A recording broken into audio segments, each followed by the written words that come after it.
Welcome to Shatterproof, the Auto Glass Journey for Independence podcast. Here is a sneak peek at the next episode coming soon, titled The Industry Pricing Benchmark, Is There a Future for NAGS? With guest host David Leach, Chief Operating Officer of Don's Mobile Glass and 40-year industry veteran. This episode sneak peek is sponsored by Independent Glass Association's industry partner, AGGI. AGGI is the industry's most technologically advanced, time-saving, mobile forward-facing camera solution for ADAS calibrations, making old legacy targets obsolete. For more information, see the contact below. Now, let's get on with the sneak peek episode. Look, there's a 20-year stretch pre-calibration where you had to have all of your stuff together to make money in the business. To make money in the auto glass business, you had to be exceptionally good about it or you're starving. It was tight. And right or wrong.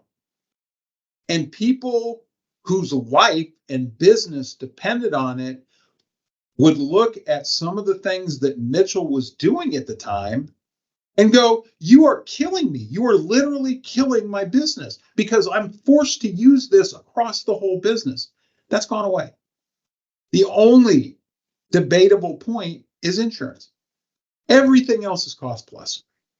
Well, and that gets to the point. So I think we've heard Catherine Howard, Bud Oliver, Jesse Herrera, James Patterson. Let's not forget him. Yeah. He was sandwiched in there. He was a character. And then John Gilmartin all make the same statement, which basically is something to the effect that each glass shop is to determine their own formula for pricing, which may or may not have anything to do with the NAGS benchmark. So I take that and and it was said year after year in a publication at a show, but then I go back to a Glass Bites or AGRR interview with Gary Lovener about supporting the endeavors when you and others had come on board with Belron, and his whole to sum his statement up was he's about bringing prices to the point where it's reflected and the industry knows how they're put together. So it's interesting that here's Safelite, who dominates the insurance market, had a legitimate complaint about how NAGS benchmark pricing gets put together in secrecy or in some befuddled way.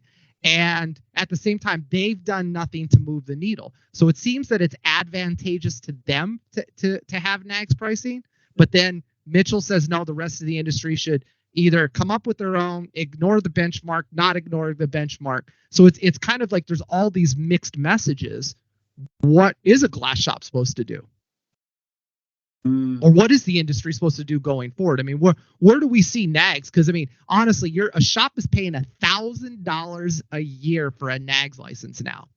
And the editorial, you'll hear Bud Oliver say since he left, the editorial quality's gone down, but it was already going down prior to that. Missing labor hours, incorrect OE to NAGS numbers, $0, and we're 5 years now on certain vehicles. It's still no NAGS list price.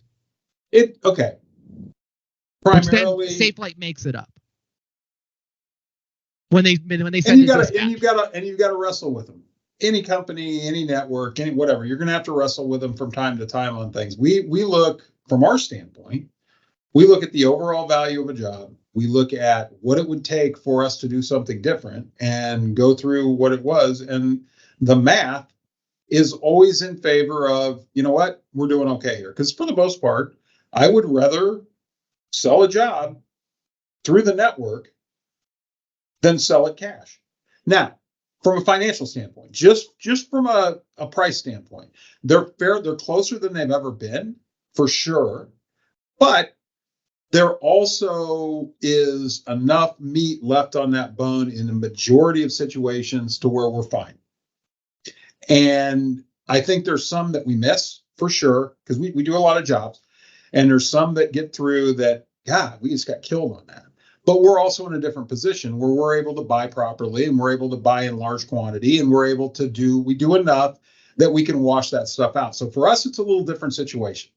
Right? It's what do I have to put in to go a different direction? For the guy on the street, I think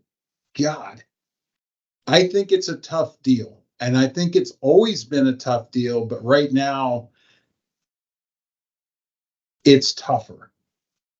And I'm trying not to go down paths that I shouldn't go down simply because I shouldn't. From pricing, pricing. I'm preconditioned to not talk about pricing after getting beat up by lawyers in the Chicago group for years. People have to make business decisions, and they have to decide whether something's worth it or not. And there's different pathways to that, whether it is direct billing, whether it is not taking insurance for certain jobs and creating customer pressures or things like that. I think the biggest thing that we found that's effective is we don't use that. We don't treat that as a stop. Our job is to differentiate ourselves from the competitor, be it large or small, and provide a level of service, quality, and price that matches the service that we provide.